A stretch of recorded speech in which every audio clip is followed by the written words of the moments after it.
না লেখা হয়ে গেছে, ভিডিও আছে, তাহলে আপনি কম পাবেন না। সব রেকর্ডেড, ওনাকে দেন, এখানে নাম লিখে দেন। 10,000 টাকার ওষুধ বুঝে আজকে আসে নাই। অনেকগুলো আইটেম আজকে আসে নাই, আগেকার মনে বলছেন সবগুলো আজকে না স্যার, আমি আপনার কথা রেকর্ড হয়ে গেছে। প্রথমে আমরা কয়েকবার রিপিট করেছি, তাহলে তো মিলল না। আর ওইগুলো উৎপাদন তারিখ, মেয়াদ তারিখ দিতে হবে, বুঝতে পেরেছেন?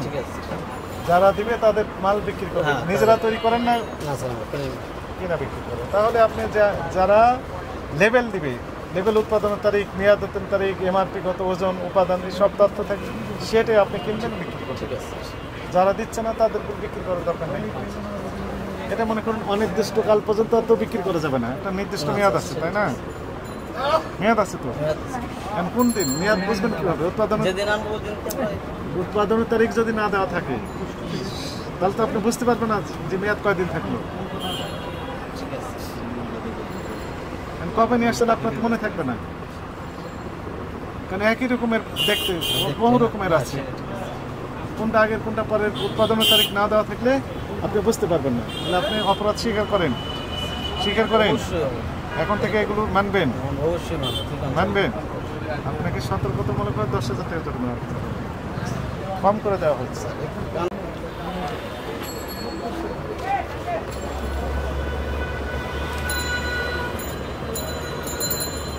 স্যার একটু সহানুভূতি নাম লেখা দেবেন।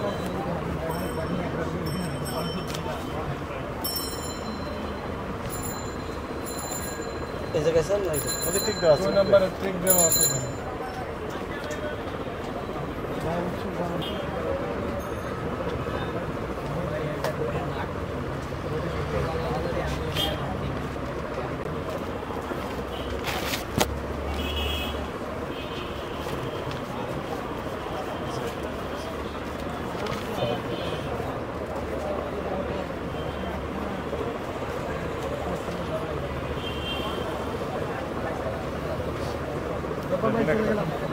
ঠিক আছে, জি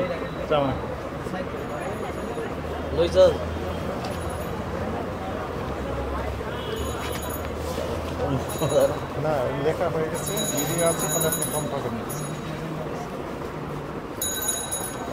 সব রেকর্ডেড, ওনাকে দেন, এখানে নাম লিখে দেন। 10,000 টাকার ওষুধ বুঝে পেলাম, লেখা আছে।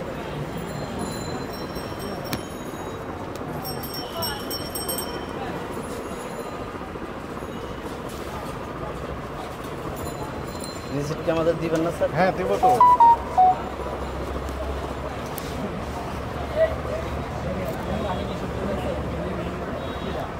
ঠিক আছে,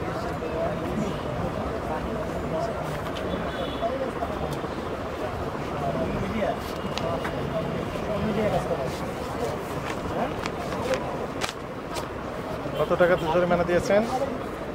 10,000। রিসিপ্টে কত টাকা লেখা আছে? কত টাকা? 10,000। আশা করি আপনি নিয়মকানুন মানবেন এবং আমরা জরিমানা ইচ্ছা করলে করতে পারবো না। যে দুইটা ইনস্ট্রাকশন দেওয়া হলে এটি মানলে আপনার রাইট। আর একই সাথে এগুলোতে যে বিভিন্ন বেকারি সামগ্রী বিক্রি করছেন, ওই যে ওখানে সস রয়েছে, এগুলো মেয়াদোত্তীর্ণ যদি থাকে দয়া করে আলাদা করে একটা কার্টুনে ডিক্লারেশন দেবেন যে মেয়াদোত্তীর্ণ প্রোডাক্ট বিক্রির জন্য নয়, গুগল থেকে নেমে ফেলবেন। ঠিক আছে?